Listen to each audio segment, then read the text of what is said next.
With cyclone Nisarga slated to make landfall along the nation's west coast on Wednesday, rough seas were witnessed along Mangaluru's coast in Dakshina Kannada. The district administration has issued an orange alert across the district. Fishermen have been directed to not venture into the sea.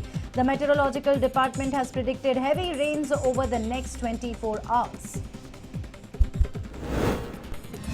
A few residents were seen posing for photographs at the Mangaluru coast in complete disregard to their personal safety. The residents happily took photos of each other despite the alert issued by district authorities to stay away from the beaches due to the cyclone.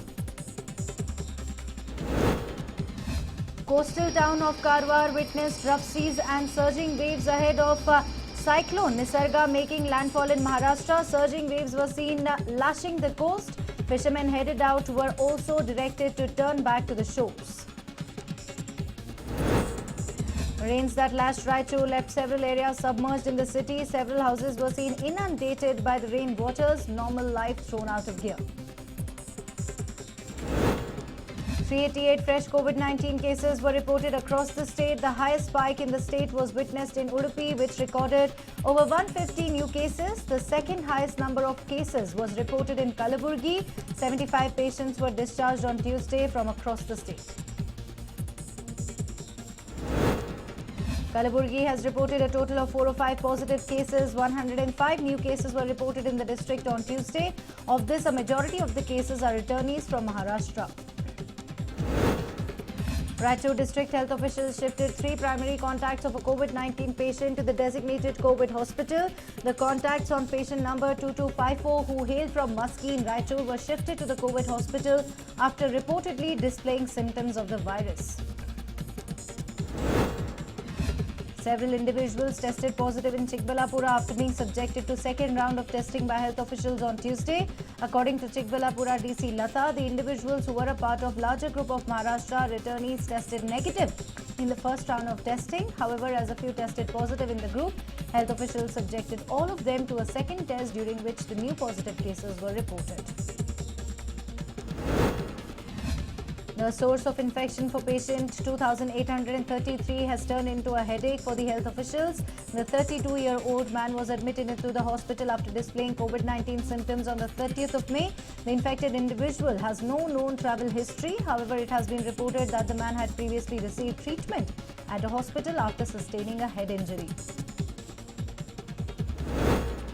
A COVID-19 lab set up at BRIMS Government Medical Institute in Bidar commenced its operations. The lab has been certified by the Indian Council of Medical Research and was set up under the State National Disaster Management Relief Fund. The lab is capable of testing close to 600 samples daily.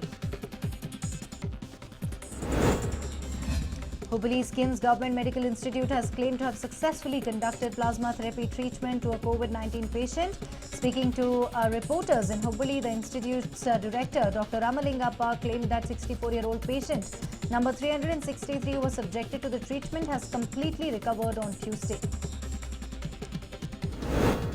The timely action taken by Hoskote MLA Sharad Bachegowda has helped prevent the spread of COVID-19 at a village near Hoskote.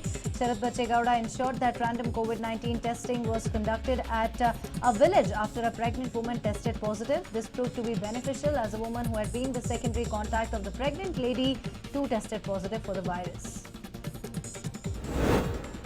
Belagavi Zilla Panchayat administration has postponed the standing committee elections that were slated to be held on Thursday.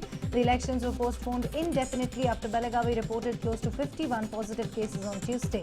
A directive was issued by the Zilla Panchayat administration in this regard.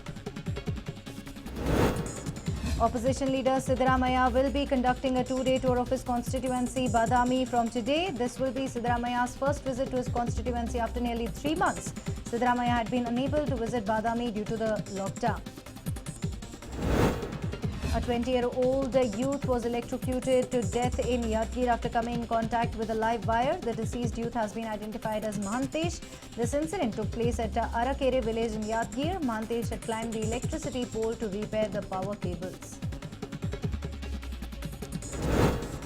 In some tragic news, a man was killed after a tree fell on him in Kalaburgi. This incident was reported from Kalaburgi prison quarters in the city. The deceased man has been identified as Govinda.